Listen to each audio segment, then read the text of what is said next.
Dignitas got a couple new players, Altec as well as Adrian, and when they played against CLG, they looked like a really good team. Gonna put CLG's health bars, just that. 3 kills picked up already. 6 are gonna drop as well. A triple kill for Altec, and it's only who he left alive. He's running for Gila, but the snowball is there. The attack in, the quadra kill. Playing TSM, it's probably always the hardest match. They're just like super strong, they get like their shit together, and then they just crush everyone. TSM will take it 2-0. TSM's going coast to coast for the win. TSM another clean weekend. Off a 2-0 win over Immortals.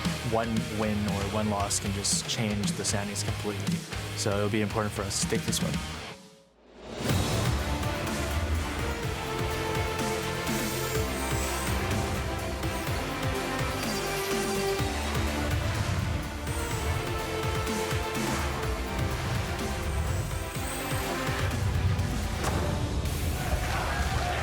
Hello and welcome to another jam-packed day of League of Legends action. Last night we saw Cho'Gath, we saw Kennen supports, we even saw Keane pick up his first professional wins, and that was just on our first day on this new patch. And of course, earlier today we had Adrian, Keane, Altec entering for a tough test today up against TSM, who are looking strong. Omar God been sharing some time with Dardoch. We'll see if CLG can contest that top spot. They're up against Echo Fox, who welcome back Froggen in their first series of the day. Hello everyone, I'm James Patterson, and good news, Mark Zimmerman, we got our appreciation thread on Reddit. That's it, we're done, good night. We're doing everyone. Boom, we did there it. It is.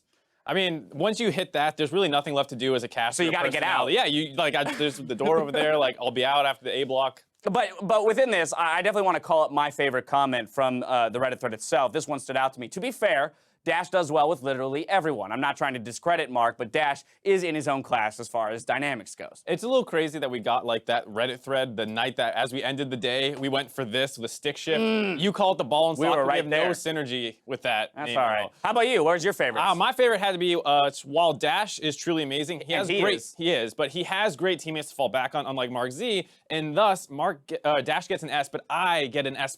I just don't have anyone backing me up. You have all this great talent around you in the Riot office. I come in on my own as the guest analyst. Right, you gotta generate all of your advantages yourself. The beginnings of a caster tier list there. I'd be curious to see who files in behind Mark and myself. But with all that said, as good as we are at our jobs, you guys didn't come here for us. You came here for some games. So to begin the day, let's go ahead and take a look at the schedule. It all starts with a re-energized Team Dignitas looking to take down TSM, and then FlyQuest hope to pull out an upset versus Immortals on NALCS 1. If you're tuning in on NALCS 2, your day starts with Counterlogic Gaming versus Echo Fox. Then Team Liquid hope to finish their week 2-0 in their match against Phoenix 1.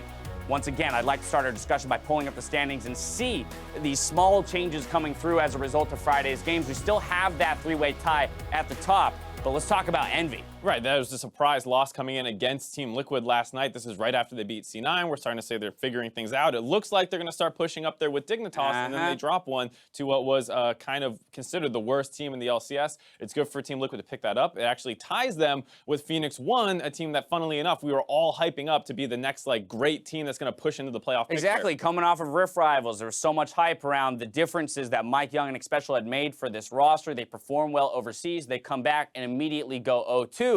And what we have to consider is not even so much, you know, how well the team is doing, just the fact that if they want to make playoffs, that gap in that window is closing rapidly. So much so, it might be time to just focus on making it into the gauntlet. Right, there's some crazy situation where like they have to have everyone else lose out while they basically win out, and it's so close to zero at this point that, like you're saying, it's probably time to focus on just improving the team as best you can. You need to get to the 8th spot to avoid promotion relegation so that your championship points continue into the gauntlet. Otherwise, you're just in the promo relegation tournament. Exactly, similar to Cloud9 of old, right? They had those championship points banked from spring. They want to keep those here in summer, but you have to finish 8th or higher in order to do so. We'll be keeping watch of those teams, trying to make a push in the last few weeks, but all eyes are on those 3 teams at the top of the table. So now let's return to this three-way tie. Right, we're talking about some of these game record things. You see Team Liquid, the only team with single-digit wins, and that's why we kind of consider them the worst. On the flip side, TSM, the only team with single-digit losses. And so even though it is a three-way tie at the top, it's pretty obvious to a lot of people that TSM is is the team to beat. They look Right. great at Rift Rivals.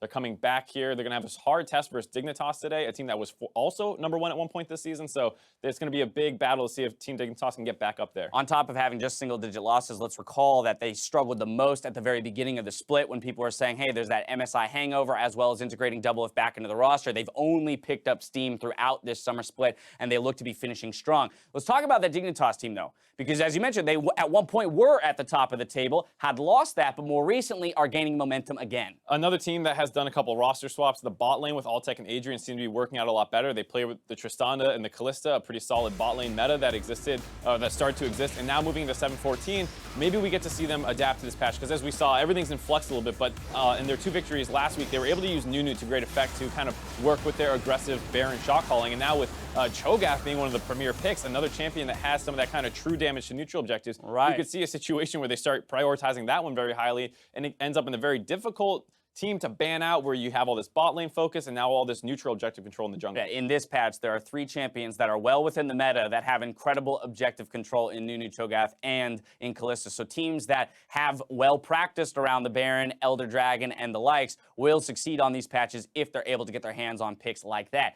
Now, while we talk about those picks specifically, let's talk about the remainder of the patch 7-14. Again, last night we saw Keane pick up multiple wins under Contract's control. I mean, he was absolutely stomping kids. Right, and you see the power of this champion, especially with being able to get a super leash, gets him off the ground early on, and then like Rek'Sai, he has a lot of unique gank paths, the fact that he can cut through terrain, and then once he gets his ultimate, he can start using that to make some pretty creative dives. You see there dodging out on the Tornado Bio special. He can also use that to avoid some focus where when he was forcing a couple dragons, teams tried to blow him up so they lost the smite, and then he could use that to survive, and this team was able to fight without him. And I like it because it creates a really big contrast between the tank jungler meta that's developing, but still having some serviceable, aggressive junglers, assassin-like junglers in Keane, even Kha'Zix can still be played. And you are seeing a little bit of a struggle for some of the Duskblade players. We were expecting that to become very strong in this patch, but tanks have kind of overshadowed them a little bit. And so when you saw the Jhin picked into triple tanks, that's a really difficult time chewing through all that HP. Right. And as a result, maybe despite how strong this item is in solo queue, not as overpowered as you would think in competitive. It's a matter of outpacing the tankiness of the opposing team, and it's exceptionally hard to do in organized team play. Well, there's nothing left for us to discuss here, so it's time to send it over to the casters to get us into the games. Enjoy. Thank you very much, Dash. I'm Clayton Captain Flowers Reigns, and I've heard that if you wait 60 minutes to choose your Keane evolution, you turn into Aiden's Irene Moon. Is it true? You'll have to find out. Are you the purple Keane? The combination of both the blue and the red one? Nah. I like teal, dude. Teal's my favorite color. Teal Keane. I like a tie.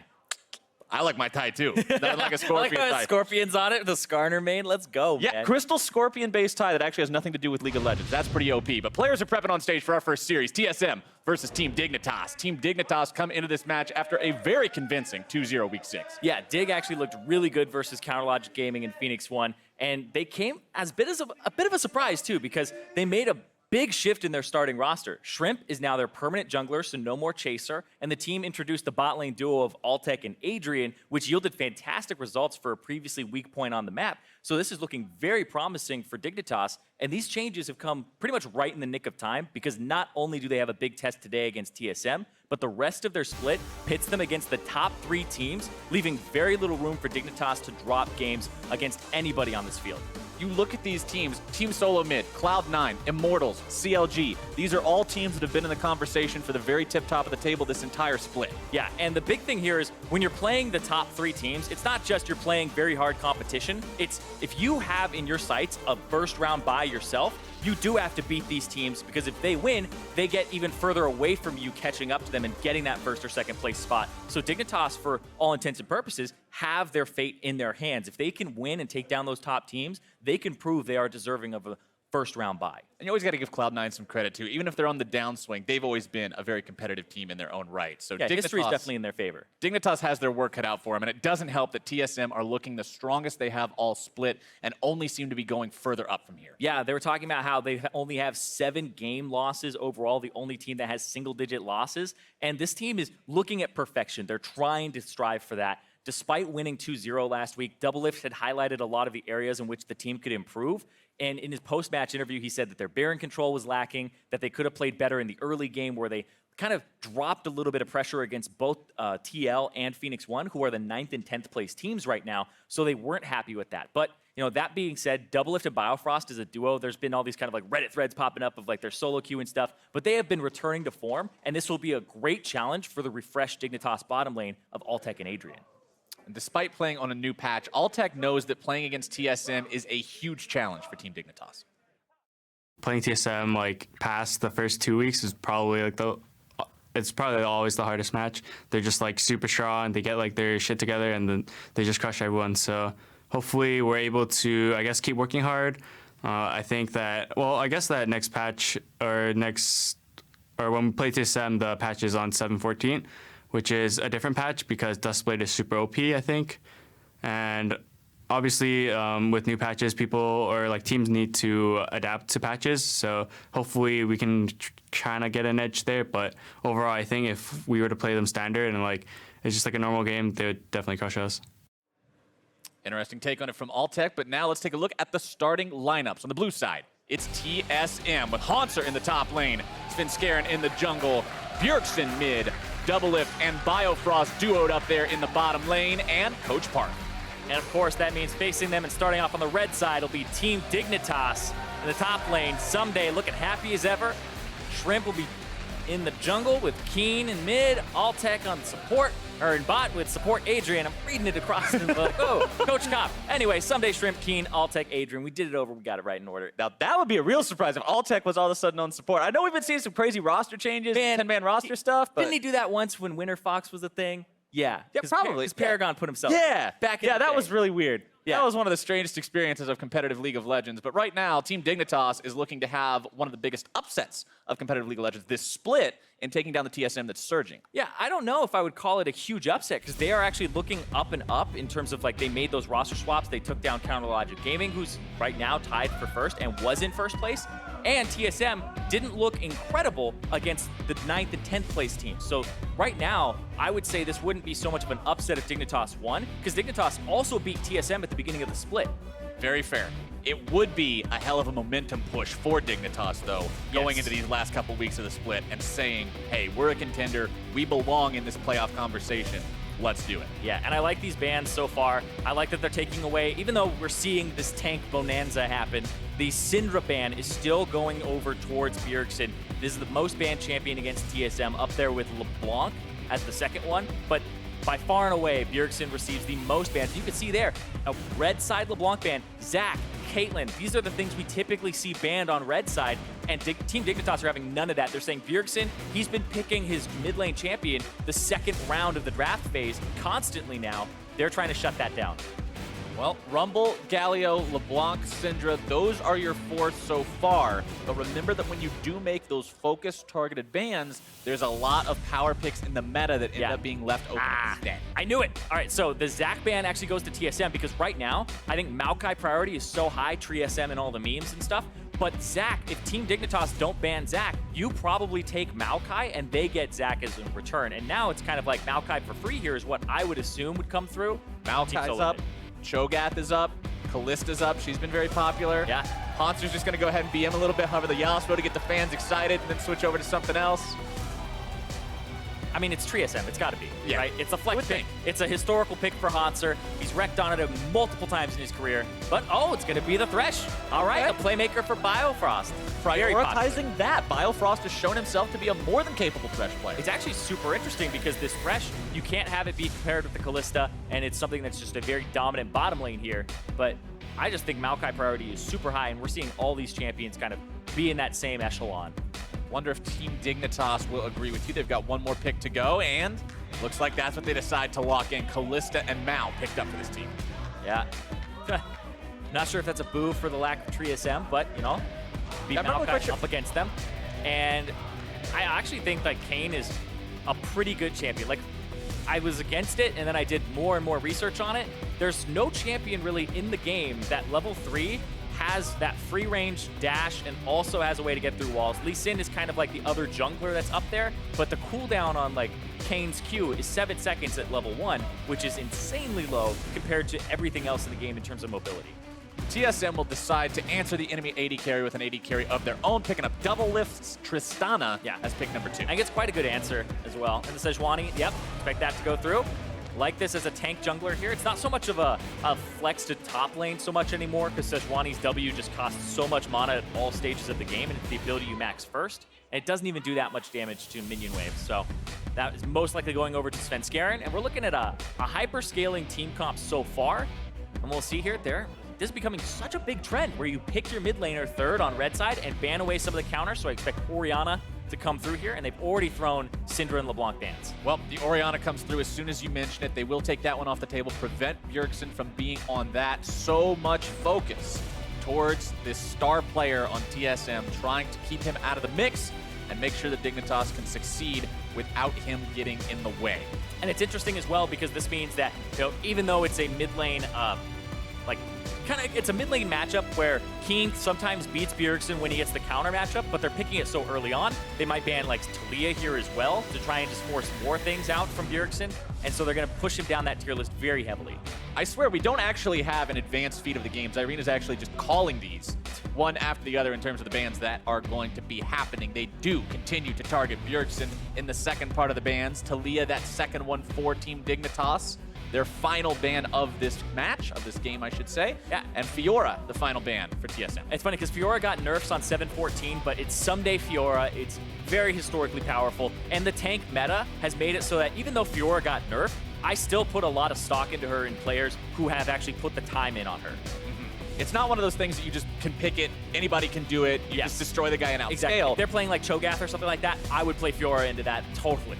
Oh, everything's so telegraphed, you can just automatically block it out as Dignitas decides to go with Blitzcrank. Hook versus hook in the bottom lane. And Adrian has just had such an incredible history as a player. I remember him back in Challenger, back when his name was Catrific Rules, and then we changed it to 10Q, and then he became Adrian eventually. This guy was like a Morgana, Thresh player, and then he got memed on by like only playing Soraka all the time and Janna because he was a 4-lane support. But I feel like Adrian is actually a very good player, very versatile, and can play all over the place. We think back to TIP, where he played Leona.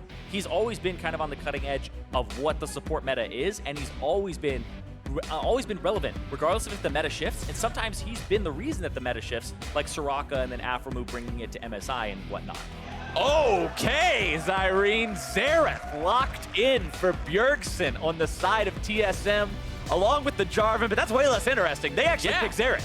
This is actually a really kind of a blast from like 2 years ago. I remember talking to Jez's back when he was over here playing for Coast, and we were talking about this matchup of the Cassiopeia versus the Xerath, and he was under the opinion that the Cassiopeia would win and that the Xerath doesn't. And we argued back and forth on it, because Xerath outranges Cassiopeia at all stages of the game and can poke her down and keep her out of fights. But Cassiopeia has kill pressure if the Xerath is kind of boosted and out of position at any point.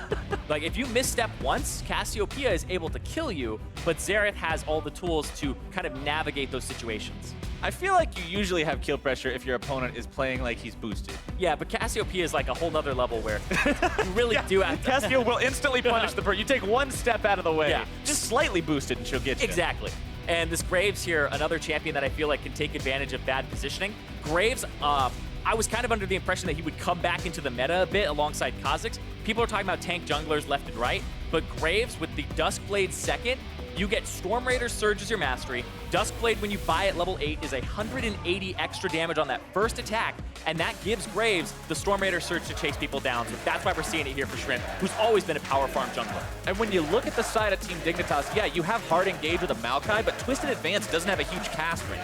He pretty much has to have a Righteous Glory to get close to Bjergsen's Xerath or make some kind of a flank, or Adrian has to hit a really good pull, because this team doesn't have these long-range initiation tools. They don't have a Sejuani and a Jarvan. If Bjergsen can play this right and the team can protect him, he might be able to do some serious artillery work on this pick. Yeah, like I said, looking for scaling, looking for range. It's going to be hard. You have to go for that engage and make it work if you're Dignitas. Here we go, on to Summoner's Rift for game number 1 between TSM and Dig in this best of 3. Side's just about to run out of the summoning platform here as some nice pings get thrown down by TSM for no real reason at all into the Dragon Pit.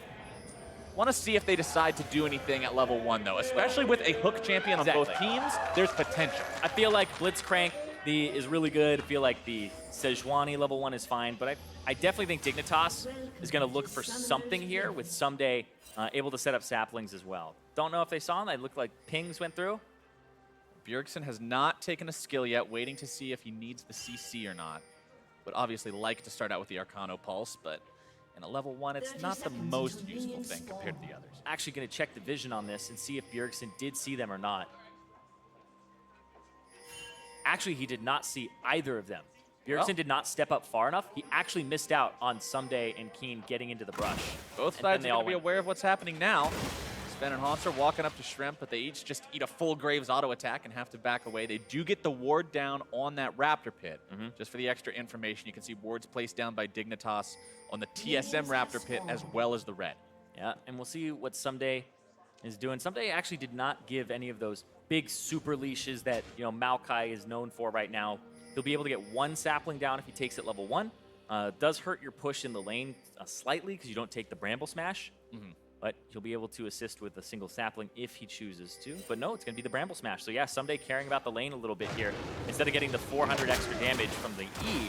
But Graves, I feel like, just has such a great clear in general that's not going to be that much of a loss. Right, Graves' clear has always been one of the safest, one of the fastest. The champion is incredibly adept at getting himself through the jungle with no risk, as long as you know how to properly do it. And because of the wards that went down on the Raptor camp and also on the red buff of TSM, it's actually augmented the routes here. Svenskeren started on the top side with a melee champion to help him get his E early. And Keane is kind of doing what FLICKR does on Cassiopeia, and it was popularized a little while back, where you take Corrupting Potion level 1, and you just stand on the other side of the minions, because auto attacks draw minion aggro. Twin Fang does not, so you just constantly Twin Fang with the Corrupting Potion and zone them from the CS as much as you can. But Xerath can actually grab some of these, but he took the E level 1. He's got some long-range abilities. He can throw those out, and he'll just sit back and wait as Keane pushes this wave up slowly now. Can't move himself any further forward and still get damage down onto Bjergsen until he throws that Noxious Blast down underneath the turret. Keane will be in control, at least during the early phases of this lane. Bjergsen continuing to eat Noxious Blasts here and there. Ooh. Just trade back and forth. We'll expect the rend at some point. Nope. Catching him off guard a little bit there as Shrimp moves into the enemy jungle. Walking around, seeing what maybe he could find. Might want to go over the wall here, drops the ward, sees his opponent on the Krugs, and as soon as that ward comes down, Sven instantly smites the big Krug, making sure it's secure. Shrimp does see that the Raptors, the highest EXP camp, is currently up, so he's just going to take that away. I expect him to use Smite on the big one here and just try to get it very quickly. Yep, and leaves a baby one. So yeah, the Raptors are just the most experienced camp at level 1, and then you want them to respawn as fast as possible, so you try to do them early. But this is going to mean that Svenskeren's jungle is going to have a little bit less to kind of harvest during that early part of the game. Trying to keep Sven behind any way that he can, but remember, on those tank junglers, Sven is always going to be useful as long as he can get a couple of levels on him. One camp will not slow him down to the point where he's going to be taking a serious hit in terms of his progression. Meanwhile, Doublelift and Biofrost in this bottom lane, keeping Adrian and Altec shoved back for now. And Tristana is one of these picks, Irene, that with Kalista being so popular these days, a lot of players, and not just in North America, but everywhere, have been saying, okay, if you pick Kalista, we're fine playing Tristan. Yeah, you have a lot of range. You get a range advantage over her later. You're better at kind of killing squishies and even tanks, I would say. But the big thing for me in this matchup here is the fact that the Blitzcrank can hook the Tristana. Tristana can actually buffer rocket jump through it if you do it correctly. It's kind of like how Ezreal E, the Arcane Shift, works in terms of interaction with the rocket grab. And then Thresh Lantern is another way to kind of escape that. So there's multiple ways. You're going to get interrupted there. Babies. Yeah, those poor little orphan Krugs. Two of them get left behind. Blitzcrank full finds its way onto Biofrost. Altec with a little damage on the back end of it, but Shrimp looking for a gank top. This is the lane that he should be going towards because of the fact that there's just such easy gank assist. Having Maokai in the top lane is like a jungler's dream, where you have the W and then the Q is now a 99% slowed for a quarter second. Hauntzer kind of reading that because Ssumday was walking so far forward. It's a little uncharacteristic of how he was playing just a moment before. Shrimp level 4, Svenskeren level 3. You can see him maneuvering through his own jungle here. Just going to continue farming up, trying to make sure he's relevant as quickly as possible. Blitzcrank hook not finding its way onto Biofrost this time around, as Dignitas is off to a slight early gold lead based on farm alone, and most of that is what you're seeing in the mid lane. Yeah, the mid lane 10 CS advantage for the Cassiopeia over the Xerath, just the bullying that he's able to do. And they've pinched the champion pool of Bjergsen pretty heavily, right? Galio was banned by TSM, then Dignitas banned LeBlanc and also Syndra, and then Orianna Talia. So there were 5 champions that were taken down, and then the Cassiopeia picked away. So kind of, you know, when you're in solo queue, somebody bans 7 champions, doesn't really happen, but you have to go to your 7th best champion or your 8th best champion. You hope you're really practiced on those, and Bjergsen's kind of one of those guys that you would expect to, because he plays so much League of Legends just in general, have at least something here that he was able to play. And this is a little unorthodox that the Xerath comes out here. It's the first time we're seeing it in North America. But obviously a reason for it. Biofrost taking one for Doublelift. Making sure he Doublelift gets complete. grabbed instead of Doublelift, but Doublelift just says, okay, thanks for that, I'll see you later, bud. Goes ahead and heads back to base. He is not going to have his back timing inconvenience. Yeah, it's like, man, just eat the hook. Doesn't matter. Just freeze the wave. And I actually think it's good because now Biofrost can catch the minion wave. And I don't know if Doublelift will actually miss any of this CS here.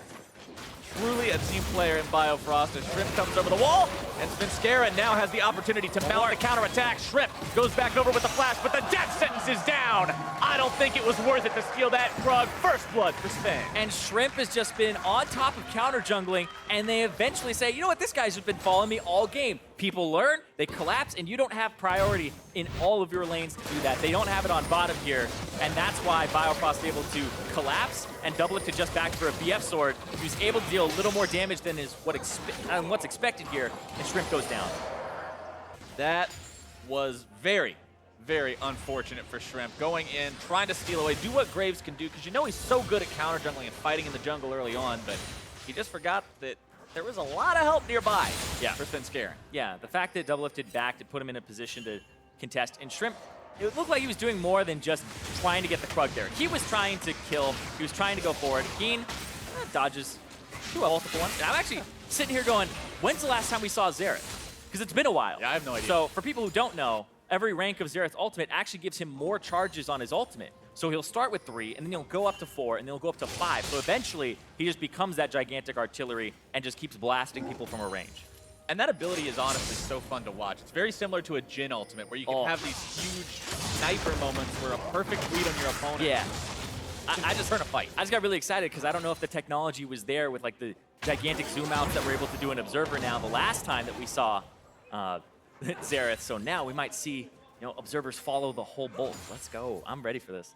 Yeah. Or we could get the super camera that follows it on the level as it flies through the air in the replay afterwards.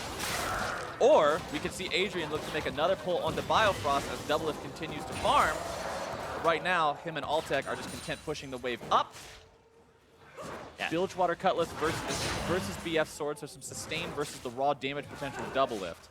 All right, so last time Xerath apparently was played was Summer Split last year, I believe. So now it's a year ago. So it's been a while. Another good hook. Yep. Adrian this time going for Biofrost because he just saw Doublelift able to buffer the rocket jump, which is the front-loaded cast time. You have to interrupt it after he casts it, but you always do it on reaction. So you'll always get it off if you time it correctly. Hauntzer doing a good job dealing with Ssumday here in the top lane, and one reason why Jarvan came back into popularity up there, you know, he's so effective versus some of these tanky picks. You shred their armor with your Q. You also always build Black Cleaver. It makes that tank stacking not that effective. Nice jump away from Double. Yeah, like I said, it's front-loaded, so you can't interrupt the beginning of it. You interrupt the ending of it. So he does it wrong on reaction with the 0.25 second cast time. If it makes contact during that time, it doesn't give a damn and it just goes. So the only thing you have to do is do it on reaction to the sound and the pull, instead of if you do it too early, then that's what gets you. If you do it too late, you're actually probably fine. Which seems very counterintuitive. You Yeah. would think that being more predictive with it would be more rewarding, but in reality, wait until you see the fist in the air. As long as you don't get grabbed before you ever press the button, Exactly. you're fine. You got to stay calm, can't get too spooked, right? If he's running forward and just hits S or something, you're just like, oh, well, okay. And look at that. Last time he played it was versus Dignitas. Throwback 2015. Throwback to a couple years ago. 2015 spring. Wow. Week 3. Adrian. Oh! You hate to see it, and now it's gonna go back on him. There's no fates called to save Adrian, so they have to fight here. Ulti drop down. Doesn't want to hit Adrian any walls. does not want to touch the walls of the box. Doublelift still trying to finish this off. Buster shot comes through, heal gets used. Bjergsen calls in the artillery strike. Adrian with the flash spray, and now Bjerg is in some trouble and caught off in the side. Keane grabs the kill. double. Adrian barely keeping himself alive, and double will fall as well. Biofrost now with one more hit, and they deliver the damage. The double kill. Excellently played there from Dignitas to collapse, and the execution was after the Blitzcrank hook that missed. On point. Everybody collapsed. They were there in time. They have the better skirmish, and they catch Bjergsen while he's ultiing. And now you got one of the meanest tower pushes in the game, too. And I love this from Adrian. Adrian has flash. He can flash out of this. He waits. He doesn't hit any of the thresh walls. He waits it out. That was so well played. And then the heal comes through. They baited him forward, and now Doublelift goes up. Adrian flashes to the side to avoid damage from the Sejuani ultimate, but they collapse on top of Bjergsen on the side, who is in his right of the arcane, trying to land some shots, and they get that final hit there. And this as well from Keane to cleanse is actually pretty heads-up play there. Dignitas. They got the turret, too. Ecstatic about that. Turret first blood on top of 3 kills means this team is now up 2,000 gold at 11 minutes in. 2 kills on that Cassiopeia that you want to scale, if you want to be that big late-game damage source. It's all coming together. Yeah, the late-game damage, and he's already got a tier and a catalyst, so we're expecting a Rod of Ages to come through here. 4 stacks on his Dark Seal. So Keane is at that point where he's got all his scaling items almost ready to go. He's just waiting on that Roa to come through. And so now this becomes very scary for TSM as they're trying to scale alongside the Cassio. And Altec already has his Blade of the Ruin King done as well. Take note that it's health stacking that always happens at the start of the game these days for your tanks and your bruisers. It's Black Cleaver, Titanic Hydra in the top lane. It's Cinderhulk in the jungle. That percent HP shred is deadly getting it that early. And I wonder what Svenskeren's going to go for up. They tried to look for the smite there, but it's going to be a Kalista Rend and smite on top of it. As long as they time it right. Yep, we've seen these things go wrong. Yeah, Shrimp didn't really have smite there, so they just went for it there with the Rend. But yes, like you said, I'm interested in what Svenskeren goes for as his next item here after Cinderhulk. The common Sejuani build is to actually go for Warmog second, but up against Blade of the Ruined King, I actually think that wouldn't be that great. But he's up against a lot of mixed damage here. There's a ton of damage that'll come through from the Cassiopeia, and you have to worry about the Blade of the Ruined King. Plus, Shrimp will get a Dusk Blade, I assume, here as his next item, unless he's going for a Black Cleaver, because nobody else on his team will really get that item. So kind of has his options here, but I definitely expect Duskblade with the current state that it's in, even after the hotfix. I mean, it's so ridiculously powerful just having that extra burst, as well as the fact, I think that a lot of people look over, you get a free sweeper with it. Yeah, free sweep. Like, this item is just kind of loaded in terms of everything. The bonus damage to get your Storm Raider Surge, the sweeper to make sure that you're, like, not spotted as frequently. And then also, there's, even on top of it, like, just the lethality in general got buffed. It's 18 lethality, right? And then I'll throw another thing there. The 99% slow for a quarter second actually means a lot for the kind of movement advantage that Graves will have over you. If he gets to flash and then hit you in the face and you react by flashing away, he's actually going to catch you because the slow plus his Storm Raider Surge will be able to follow up. TSM still sitting in a spot where they're down a bit, but now Doublelift is going to check and find Ssumday here. Throws a couple auto attacks into him, but that's still Maokai. He's got a Ninja Tabby. He's tanky enough to deal with a Doublelift that still doesn't have a full item completed just yet.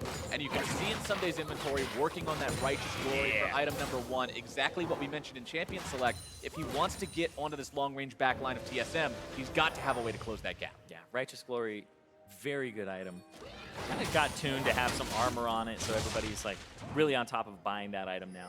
Feels like a combat item now. It used to sort of just feel like this weird sort of supporty pseudo-tanky thing with health and mana, but now that it has real combat stats in it with armor and cooldowns, it just feels so much better to build. Yeah, I definitely think it's a great item. Even with like the active being changed to like go off as soon as you make contact with somebody, it gives you less control of the item, but it allowed them to put a little more power in the passives and like just the stats of the item. Now looking at Shrimp's build, Death Stance, I don't know where this is going, so I'm gonna stop guessing at this point. Throw out, he's building something. He's got something in the works there, but now Biofrost, something in the hook, top side, getting the hook onto Adrian. Drags him back a little bit, but with Shrimp up here, they won't take this any further. Oh, Keane stepping out of the way of the Arcana Pulse, dodging away from the stun as well. Over the wall comes Svenskeren. Keane now turning this around almost. Hauntzer walking away from the burning, still ticks.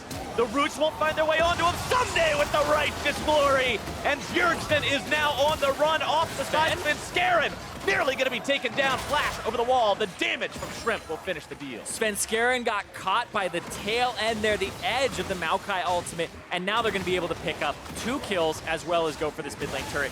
TSM were trying to get something done. They were trying to go for the shooting a snake in a barrel strategy, put the Cataclysm down. Bjergsen can just throw all his abilities in there and hit Keane, but Keane turns around and buys enough time for himself there to survive, or to survive long enough to deal damage and get Hauntzer low enough that Ssumday just goes barreling forward. An awesome turnaround from Team Dignitas, and not only did the fight go their way, but I love seeing a team be able to translate it into more as they get the turret, they're onto the Rift Herald, They're going to turn here onto Shrimp. Doublelift and Biofrost trying to fight this with Bjergsen, who gets the kill onto Shrimp. Ssumday now exhausted. Hauntzer's made his way into this as Doublelift goes forward, knocked up into the air, juggled around, fates called, Altec trying to throw his opponents off guard as Biofrost flashes up the wall. Doublelift as well. Svenskeren grabbing the kill onto Adrian as Keane finally makes his way into this one and TSM retreats. Yeah, TSM gets some back though. They end up getting 2 kills there, evening up what had just happened previously. So TSM not out of this. Yeah, dodges the E. Then Sejuani ultimate goes wide as well, so Keane is able to retaliate time. And this ultimate from Ssumday, it'll pick up speed and actually roots for longer, further it's gone. And then Altec actually... Oh, 4th shot! Bjergsen from downtown! The stun there from Svenskeren's permafrost made it so super easy to land that last one. So really good synergy there. I'm actually liking that jungle mid combo a bit, because you slow the person down for the Xerath to land all those abilities, and then you just make it pretty easy for him. Kind of setting up this Xerath pick a little bit more than you would have thought in Champion Select.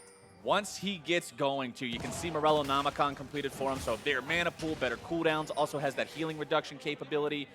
This guy's gonna be a nightmare. Yeah, and he was down in CS previously. He's actually up in CS now, has 1 more kill than the Cassiopeia. And actually Keane turned his Catalyst into a Abyssal Mask. Interesting. That's a tank item. Yeah. That's 350 health, 300 mana, 55 magic resist, 10% cooldown, and nearby enemies take 10% more magic damage as well as the Roa or the Catalyst passive. So that has no AP on it, and that's kind of an item that you would expect like the Maokai to pick up for him. Right, to help him get that multiplier. I actually don't like that on the Cassiopeia. That just feels like he was getting a Negatron look. Like Banshee's Veil, I think, would be a great item in that scenario as well. Well, he wanted to opt in for the tankier choice. He's still Yeah. 2-1, so things are still okay for him, but not having that earlier damage spike on your Cassio could be detrimental. Yeah, Team Dignitas as they go into I feel like if he wanted HP and mana, he would go for the Roa and scale up because he was in a good spot to do so. And he would get Banshee's Veil afterwards, because Banshee's Veil I just think is such a potent item. And then if you had the shield on top of your cleanse, you become a very hard to catch Cassiopeia.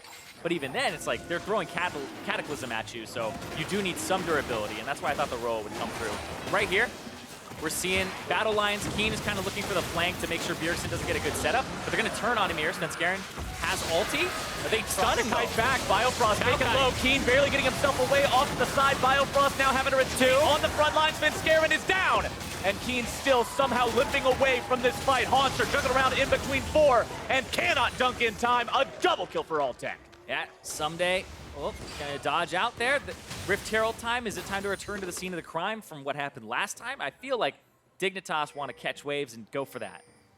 Rift Herald only alive for another 45 seconds or so, so if they want to go for it, they have to do it now. Top turret, I think, is probably the easiest thing to go for. Shrimp might start up the Rift Herald himself. You can kind of get a good allocation here in terms of your lane assignments. But yeah, they try to turn on a Keane instead of fight that Dragon. The Dragon's already gone for the Kalista Ren. Good stun there on the sideways Svenskeren, and then the ultimate before you can get Hauntzer to actually do much and cast the Cataclysm afterward. He gets rooted up, and then Ssumday is actually playing this Maokai fantastically well. I mean, Ssumday, we know him for his tank play, but Maokai has always been a champion that he's been able to kind of bring out and play. So when it comes back into the meta, it's kind of like when Impact has Maokai back in the meta. It's just, it feels like it was a long time coming.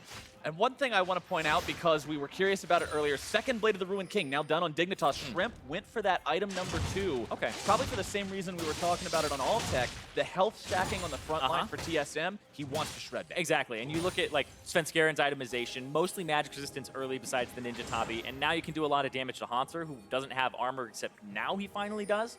And so everybody, like you said, health stacking. And also, I do feel like Blade of the Ruined King helps you with Storm Raider Surge as well with the active. Just give you a little extra damage right off the bat.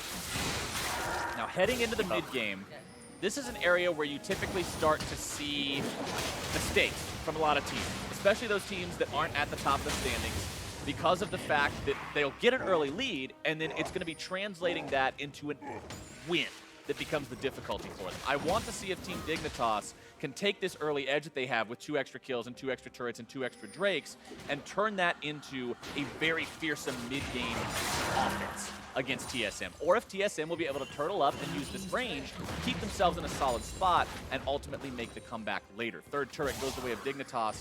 Gold difference at 20, average negative 625. This game plus 2,900. I mean, Dignitas have kind of always had these up and down seasons. We think about back when they were like 1-7 last split, and then they went 7-1 in their next 8 games. I mean, now they've just replaced their bottom lane. Shrimp is now the starter, so he's no longer sharing like practice time. So you've got more focus now from Dignitas, and we'll start to see them start surging in the standings because of this. And I always feel like when you get that 5-man roster, like people talk about 10-man rosters a whole bunch, I feel like when you just settle on a solid 5 or possibly 6, that's when you start seeing big results come through over time. Like they talk about trusting the process. That's all about leaving the same people in, trusting even if they do poorly, that you can, you know, kind of refine them over time, learn from your mistakes, and just have that camaraderie. And when you have that roster nailed down like this, then it definitely helps you start seeing the process kick into action. And all these roster swaps and changes and differentiations have just become such a big role in Summer Split 2017 across a multitude of teams. So seeing Dignitas make these changes and then find success, you would think that they're onto something here. Ssumday getting himself grabbed up by Biofrost, but nobody wants to go in on the big tanky Maokai. Bramble Vest built on him too, so whenever anybody attacks him, remember, even just that baby version of the Thornmail still puts the Grievous Wounds on auto attack. And now they're going to rush Baron. They have Kalista, you have Graves, you have Cassiopeia. There is so much damage here. And also Ssumday, I expect him to throw out the ultimate here diagonally towards TSM who are approaching when they want to turn. There it goes. Used as a zoning tool. Hook doesn't find his way in. Fight. Fate's Call comes out. Baron secured now. How can TSM try to fight this? Adrian taken low, but not dead just yet. Walks his way back.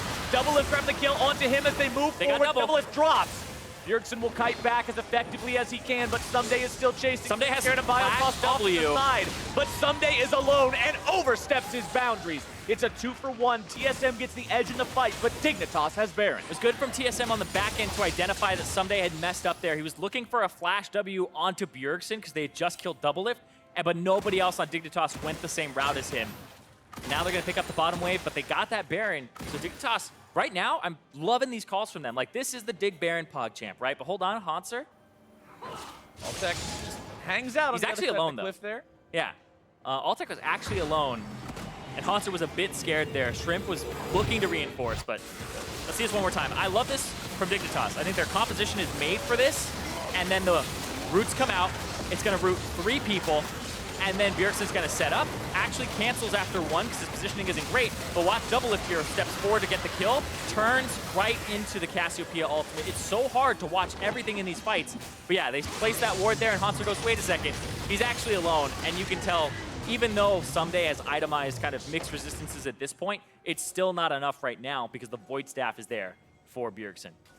57% Baron control versus 62%. Yeah, first and second. Both these teams placing so much priority on that objective and being able to control it so well. But it's Dignitas that still command the buff right now on 3 different members. The 2 without it are Ssumday and Adrian. Everybody else still capable of empowering those minions. But I like how Adrian went forward, and you saw the synergy and the way that he plays support. He went forward, and even if he messes up, they're going to pull him out.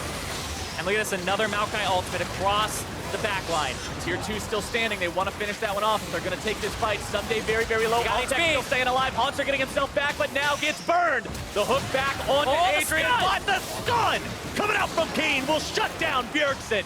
as they Doublelift. continue to press the attack. And Doublelift and Biofrost now have to find some way out of Spear in it. 2 seconds. Oh. Altec will not be able to chase down Double, but Svenskeren still hanging around, will not defend the tier 3 either.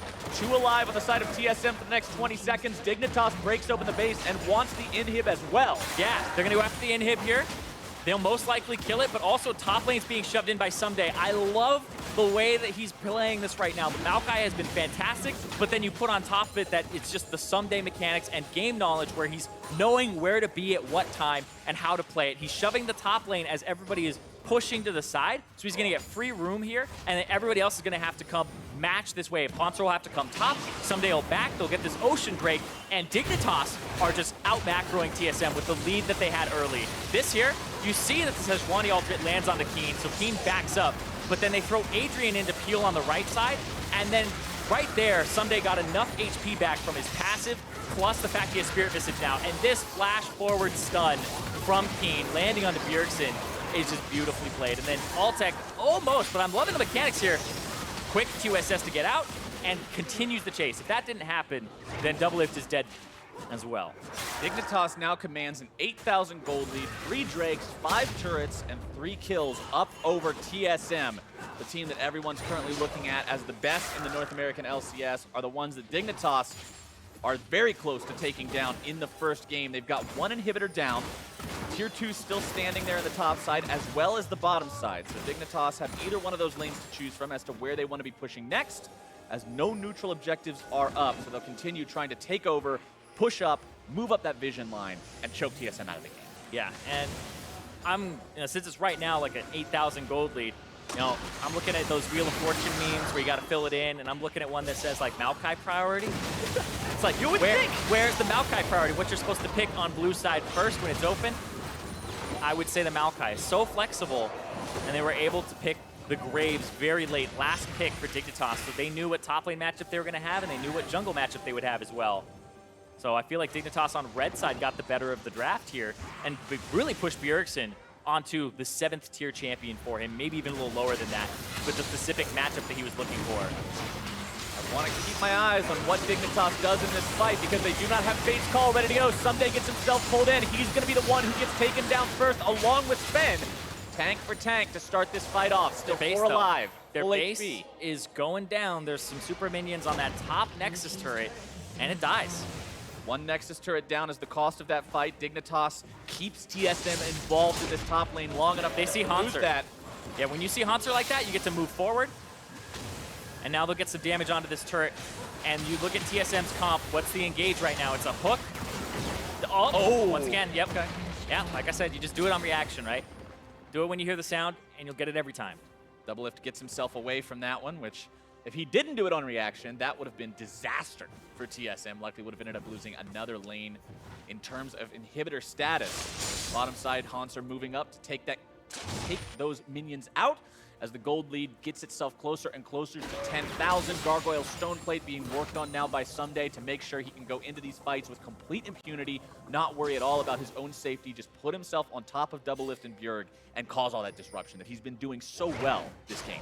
Yeah, and I think the draft has just been fantastic from Dignitas. Like, big props to Cop and the team because I feel like they got the Maokai very early, they got the Kalista, and then they were able to do pretty much a huge shutdown on that mid lane. And I think that's big because when you play against TSM, you always think about trying to control Bjergsen and trying to force him onto something that can't really take over the game as easily. And because he did select the Xerath here, they have a lot of tools to deal with that. I don't feel like he's been able to get off 4 or 5 shots in a row here with his Rite of the Arcane in the last few fights. He's got 1 more level to go before getting that final level in the ability to give him that 5th shot. But we've seen multiple fights where he gets interrupted. We've seen multiple times where he just cannot utilize the range to an extreme enough degree to make up for how behind his team is.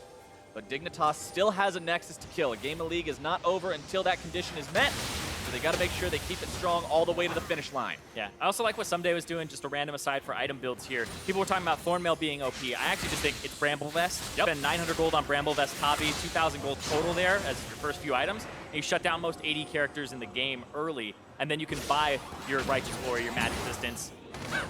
Yeah, just Every time. Without fail. I don't think he's failed that once so far. Nope. So really well played there, but yes, just sit on the Bramble Vest, It's not so much Thornmail. It's more the other part. They're trying to make sure he can't get to the Lantern. Seeing if they can stop him, but they're taking a lot of damage over the wall. Bjergsen providing this covering fire. Spin, a little bit more distance will get him to safety, but he's so low. Baron is live. Dignitas recognizes this. The enemy jungler is out of commission. Yeah, and you can see Shrimp went for the sweep, trying to make sure there's nothing in the Baron pit. But right now, they don't have Maokai ultimate. I feel like they're going to try this and force it, but they don't have the same tools as they would have, but they forced Svenskeren back. So it's Rend and Smite versus pretty much just damage abilities here. It's gonna go really good or really bad. Miasma down, his own TSM away. The spike comes through, the Rimslet takes it. Hauntzer now gonna be soaking the damage. Ssumday as well. Hauntzer getting himself away with the Lantern. Dignitas in retreat. This is good for TSM. Bjergsen firing off the shot. Keane gonna be soaking the damage. Hauntzer grabbing the first kill of that fight as Maokai will now be cut down second. Make it Blitzcrank. Maokai barely hopping away instead. Svenskeren continuing the chase. The slow comes down. Over the wall goes Trist. Shrimp somehow still alive, but the auto attacks come in. The crits are down, and the shutdown for Doublelift. That's what TSM needed to get back into it. The Baron goes over to Dig, but they get the resulting fight. Now only two members of Dignitas limp away with that buff.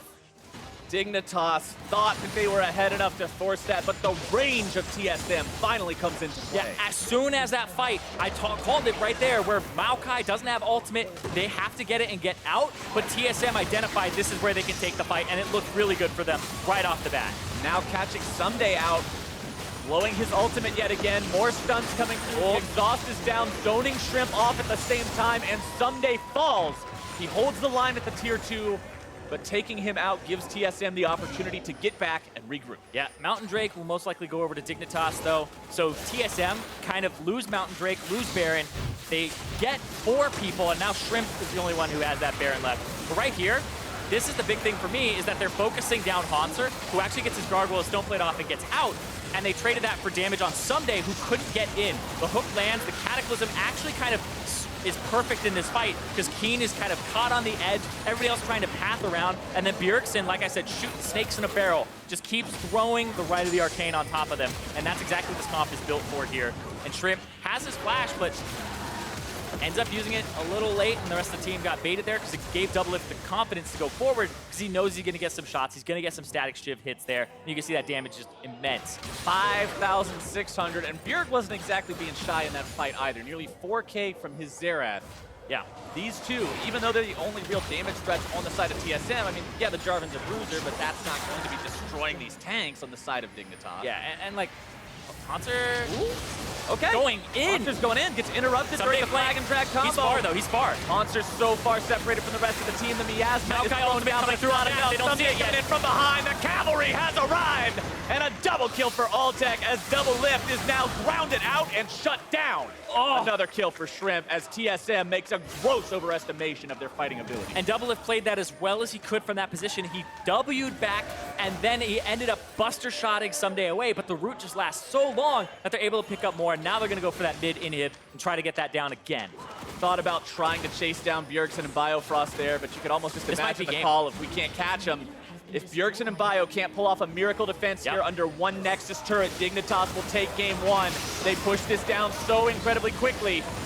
They're not even concerned about the remaining TSM members. They'll burn down the Nexus itself. Bjergsen baiting Ssumday into the fountain with the laser, but it will not be enough, and Dignitas takes game 1. Dignitas. It's not just a fluke. Last week, they played incredibly well. Their CSD in the bottom lane was outstanding. And now we're looking at an Adrian Altec bottom lane. Where's that tier list, Freak? Where is that tier list, Freak? Where's your tier list at? Because these two were looking impressive. 7, 2, and 7 on the Kalista, 0, 3, and 12 on the Blitzcrank. And the Blitzcrank pick, something I want to point out, is it didn't look like it had a massive amount of impact, because it's one of those champions where you just remember the crazy pulls and nothing else about him. But he had so many pulls onto Doublelift. Yeah. Doublelift just canceled every single one of them. Yeah, but the thing is, you get his rocket jump, you force him to play defensively, and that's during the lane phase. But later in the game, what Adrian got to do is, because of the Kalista, and I can't emphasize this enough, that there's so many damn power picks right now in terms of what you can pick very early on in the draft. Maokai, Cho'Gath, Thresh, Kalista, Zac, Galio, it keeps going on, that this right here was perfect for them, and they've gotten this Kalista so many times. They had it last week and beat Stixxay. They had it last week and beat Arrow in lane. Like, this is a very strong bottom lane that comes out on top more often than not in terms of just the champion pick. But then Adrian gets to go forward, be a doofus, do whatever he wants, look for the hook, be really dumb in terms of his positioning, and then Fate's Call will save him, and then he gets to re-engage. Because the thing is, they spent so many resources to get the Blitzcrank low multiple times, but then Fate's Call, immunity, pulls him back, and then everybody waits. And Adrian held it. There were a few fights where he just held it there, waiting to come back out, because he treated it almost like a Zhonya's in a way. Walk up, draw the aggro, make them waste resources, then after the Fate's Call, you fire off the hook. But for more on that victory, let's send it over to Dash and Mark. A-Ram. Thank you very much, Captain Flowers. Big win out of Dignitas here over one of our first-place teams in TSM to kick off the series. In talking about this game, though, let's go ahead and take a look at Champion Select because we saw a lot of mid-lane focus in terms of bans as well as picks. Well, there's a lot of us. You know what? This is better. Let's just keep it on keep that one up there. Oh, there we go. So boring. All right. No, here we go. Champion Select for Dignitas, as was mentioned just a moment ago. Lots of focus towards that mid lane in 2 first phase bans, 2 second phase bans, and a takeaway in the first phase here in the mid lane. Worth noting as well that they get the Maokai in there as well. So you have the frontline victory in terms Established. of no, you're gonna have the best tank probably in the game at this point, behind maybe Zach, you could say. Right. And TSM's comp, I like what they did with it, just because with so many mid lane bans, we were talking about what else could Bjergsen play. Maybe a Victor would have worked out well, just because that is good at melting frontline. But I did like what they went with here, just because with so many tanks in the meta, it's hard to chew through those front lines. And TSM go, well, let's just sidestep that issue. We'll just try and blow up your back line. Go over your back. You heard Zyrene keep dropping the line, shooting snakes in a barrel. That's what they're going for here. They just want to open up on the back line, kill them, and then it doesn't matter if Maokai's alive. And they did execute this a couple of times here. A big mid lane focus with Svenskeren and Hauntzer both roaming in. They blow them up right away. This one does get punished a little bit because they're on the back foot, but you see them continue to go for this idea here. Altec getting hit and CC'd by the tank while Bjergsen snipes away freely from the backside. To me, that's a perfect example, right? Because you had 2 tank frontliners duking it out, but the CC lands on the Kalista. It allows Bjergsen, under the safety of his own turret, to help zero him out. They win the fight as a result. However, you have to be able to keep the Xerath safe in order to make this effective. We saw multiple occasions in which Dignitas, responding to skirmish situations, particularly in the bot lane, opening up on Bjergsen, who found himself in an unsafe position. That was a big problem, as well as the fact that the opposing mid laner is a Cassiopeia, arguably the strongest, mage at burning frontline down. So it starts off with this 2v2 going in the bot lane after Adrian misses his hook, and there's no ultimate available for the Kalista. This is the perfect time to go aggressive. And mid laners are already on their way. Right, and both mid laners are roaming down. This should favor TSM hypothetically, because you see, Bjergsen can just throw his damage in from afar. But he opens this up in a very unsafe spot, and because Keane's following, he gets the flash stun follow-up. Shrimp targets him down as well. They blow up Bjergsen, and now that backline kind of artillery cannon is down at the very start of the fight. And the chase potential of Cassiopeia, along with her absurdly high DPS, comes through to finish off a few more kills. Double kill goes over to Keane there. That's going to put him well out in front of Bjergsen for the remainder of the game in terms of the gold lead. And that's the big thing, is that Keane was actually had a small CS lead on his own just in the 1v1 matchup. Cassio is probably a little bit stronger early on. It's been a while since we saw Xerath Cassio.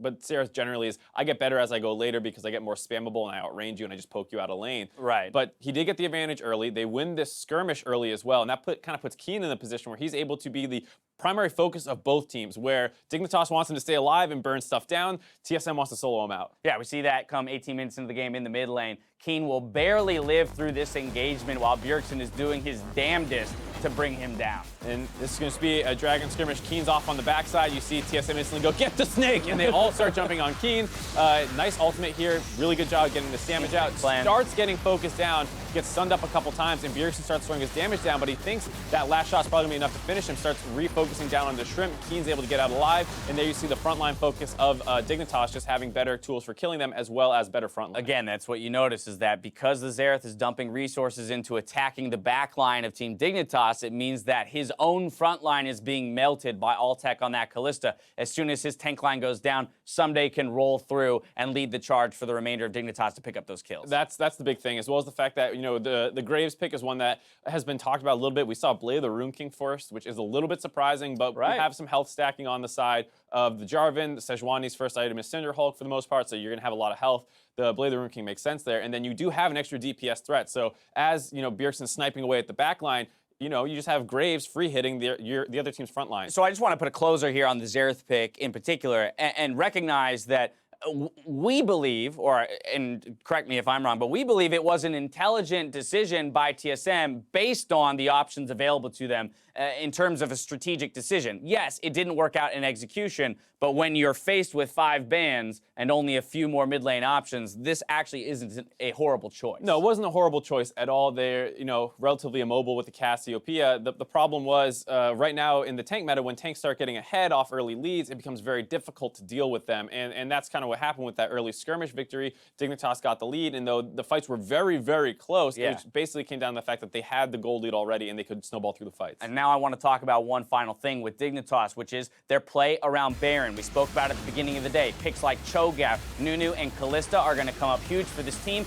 But beyond that, you have to understand how to play around those picks. And Ssumday illustrates a very pure understanding of how to play a tank around a global objective. Some other teams might take notes on how to use that one. Stack up the Kalista Rain Rend. over. And then you use the Maokai ultimate to keep them out of it. Kalista gets the Rend, and then you turn after. And it was just very clean play. It was also another great Cassiopeia ultimate out of Keane hitting, Doublelift there, and they get the kill. And there you see, a pretty dominant game out of them. There are some dips, but that's going to happen against a team like TSM. They're going to throw their counter punches, and despite that, Dignitas was still able to end the game. As long as we're trending positive in terms of that gold lead, we're doing a good job. So for Dignitas, getting that first victory, Altec will actually pick up player of the game. We talked a lot about the mid lane focus, but when you're looking at the damage dealt, who's carrying the fights while Keane is pulling focus? Altec was there, got crucial Baron secures as well. I mean, that's the big thing, is that as much focus as Keane kind of had in a lot of these replays, it was, it's supposed to be the highest damage mage in the mid lane. It's actually one of the lower damage AD carries with the most damage. The fact that he is unfocused in a lot of these fights allows him to stack up all those big Ren, pulls onto the front line, kills them, then they keep going through the fight, as well as Zyrene was pointing out, being able to save Blitzcrank numerous times. I have to assume here going into pick ban phase for game 2 that TSM will likely early pick a mid laner this time around just to get something for Bjergsen that's more impactful from a power perspective, let alone a counter perspective, because on blue side, Dig could choose to throw a similar set of bans out and just pigeonhole them onto a same situation. It's a weird, kind of change with the 10 ban system, is that blue side now on their first ban phase is free to ban out those mid laners, but what ends up happening is that through the first actual pick phase, you can take a mid laner last and then ban out its 2 biggest counters, so you're able to kind of blind pick it safer. So even though, with Dignitas moving over to blue side, you'd say, oh great, they can repeat this strategy and throw a lot of mid lane bans. Well, they can, but now TSM can do what Dignitas did, which is take the Cassio and then ban out some of its counters. Absolutely. All right, we're going to take a quick break before round 2 of Team Dignitas versus TSM. As we go to commercial, here's a track off Pentakill 2. And for more information on the new album, stay tuned at pentakill.leagueoflegends.com. Enjoy.